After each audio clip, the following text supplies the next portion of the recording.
গীতা পাঠ মূলত এক আধ্যাত্মিক সাধনা এবং যে কোনো ব্যক্তি যে কোনো ধর্মের মানুষই শ্রদ্ধা ও নিষ্ঠার সঙ্গে গীতা পাঠ করতেই পারেন, এমনটাই মনে করিয়ে দিলেন সাংসদ সৌগত রায়। তার মতে গীতা আমাদের এক অমূল্য ধর্মগ্রন্থ, যা যুগ যুগ ধরে ভারতীয় দর্শন, নীতি ও আধ্যাত্মিকতার পথ দেখিয়ে এসেছে। তিনি বলেন, সাম্প্রতিক সময়ে গীতা পাঠ ও কোরআন পাঠকে কেন্দ্র করে কিছু মহলে যে রাজনৈতিক বিভাজনের চেষ্টা দেখা যাচ্ছে তা অত্যন্ত দুর্ভাগ্যজনক। ধর্মীয় গ্রন্থ মানুষের নৈতিক ও মানসিক উন্নতির জন্য কোনো রাজনৈতিক লড়াইয়ের অস্ত্র হিসাবে ব্যবহারের জন্য নয়, এই বার্তাই তিনি স্পষ্টভাবে তুলে ধরেছেন।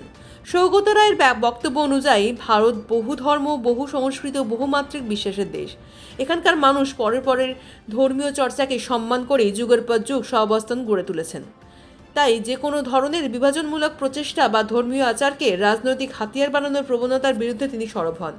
মানুষের আধ্যাত্মিক অনুশীলনকে স্বাধীন ও শান্তিপূর্ণ রাখতেই তিনি আহ্বান জানান, যাতে গীতা, কোরআন বা যে কোনো ধর্মগ্রন্থ পাঠ শুধু ব্যক্তিগত ভক্তি ও জ্ঞানের উৎস হিসেবেই দেখা যায়, আর সমাজের ঐক্য অটুট থাকুক। গীতা পাঠ আর কোরআন পাঠ দুটোরই কোনো গুরুত্ব নেই। গীতা পাঠ যে কেউ করতে পারেন, গীতা আমাদের শ্রদ্ধেয় ধর্মগ্রন্থ, কিন্তু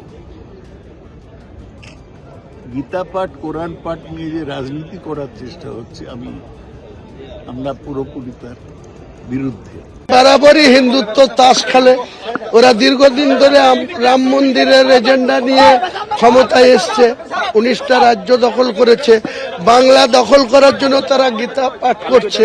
আমি আগামী দিনে মুসলমানদের বেশি বেশি করে বিধানসভায় সিট জেতার জন্য কোরআন পাঠেরও আয়োজন করব। আমি 1 লক্ষ হাফেজকে দিয়ে কোরআন পাঠ করাবো আগামী দিনে। 1 লক্ষ মুর্শিদাবাদের কোনো একটা জায়গায় প্যান্ডেল করব বড় করে।